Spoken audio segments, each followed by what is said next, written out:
वो रोजाना बाजार में साग बेचने के लिए जाती थी, मगर लोग उसके साग से ज्यादा उसकी गुर्बत को देखते थे। किसी को अंदाजा नहीं था कि वो क्यों हर हाल में मुस्कुराती रहती है। एक दिन एक ऐसा वक्त आया जब पूरा बाजार उसके खिलाफ खड़ा हो गया और वो अकेली रह गई। मगर उस दिन उसकी खामोश मेहनत ने सबको जगा दिया। गांव बहार नगर, जहां सुबह होते ही सूरज की किरणें हर तरफ फैल जाती और खेतों में पड़ी ओस चमकने लगती, जिसकी वजह से उस गांव की खूबसूरती में मजीद चार चांद लग जाते थे। उस गांव में एक लड़की जैनब रहती थी, जो सुबह होते ही जाग जाती और खेतों में जाकर ताज़ा साग काटती। लोग उसे जैनब की बजाय साग वाली कहकर पुकारते थे। खेतों से साग काट कर लाने के बाद वो उसे खुले पानी में अच्छे से धोती, ताकि रेत और मिट्टी जो उसे लगी है वो खत्म हो जाए, क्योंकि वो चाहती थी कि लोग खालिश चीज खाएं और तंदुरुस्त रहें।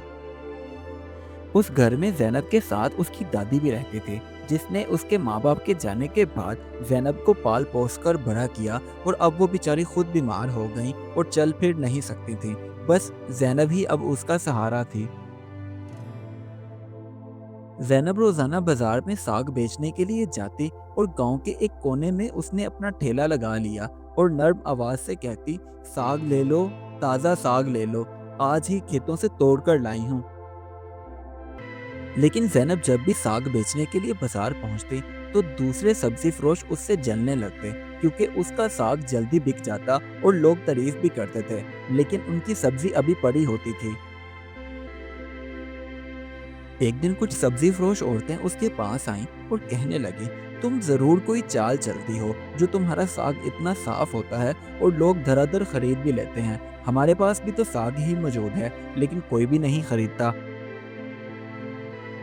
इसी तरह दिन गुजर रहे थे कि एक दिन बाजार में फूड इंस्पेक्टर आया और उसने सबकी सब्जियां चेक की और साथ में रेट भी देखा, ताकि पता चले कौन सब्जी अच्छी बेच रहा है और किस दाम पर बेच रहा है, जिसे देखकर कुछ दुकानदार तो डर गए।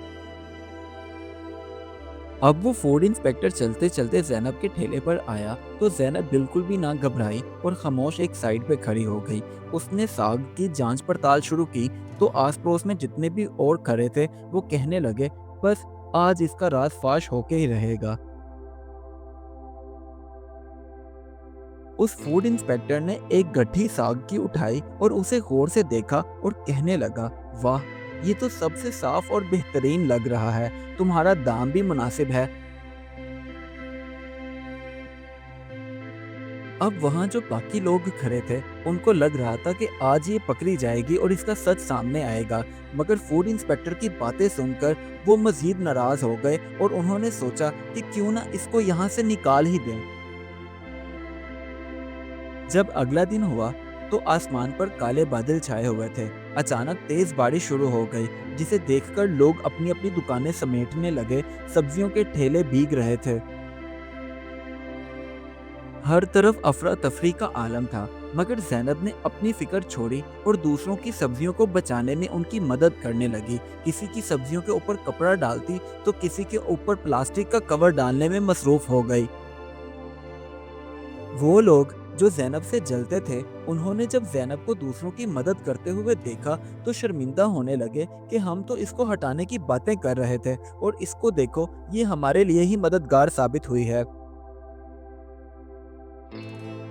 कुछ घंटों के बाद बारिश रुक गई।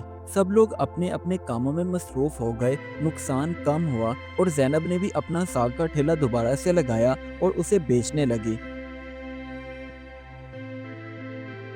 कुछ ही देर के बाद कुछ दुकानदार उसके पास आए और कहने लगे, बेटा, तुम हमें माफ कर दो, हम तुमसे जलते थे और तुम्हें यहाँ से हटाने का सोच रहे थे, मगर आज जब मुसीबत आन पड़ी तो तुमने अपनी चीज़ों की फिक्र नहीं की, उल्टा हमारी मदद करने के लिए भागी। हम शर्मिंदा हैं।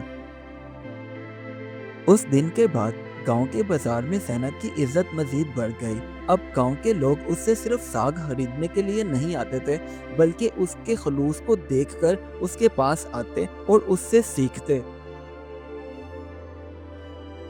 शाम हो रही थी, सूरज ढल रहा था टोकरी खाली थी और ज़ैनब के दिल में सुकून था, क्योंकि आज उसने सीखा नहीं बल्कि सबको सिखा दिया था कि मेहनत के साथ नेकी हो तो कामयाबी खुद ब खुद चलकर आती है। इस कहानी से हमें ये सबक मिलता है, जलन इंसान को छोटा कर देती है, जबकि मेहनत और खुलूस इंसान को बड़ा बना देते हैं। जो दूसरों का भला चाहें वही असल में कामयाब होते हैं। Do like my videos and don't forget to subscribe my YouTube channel. Also press the bell icon.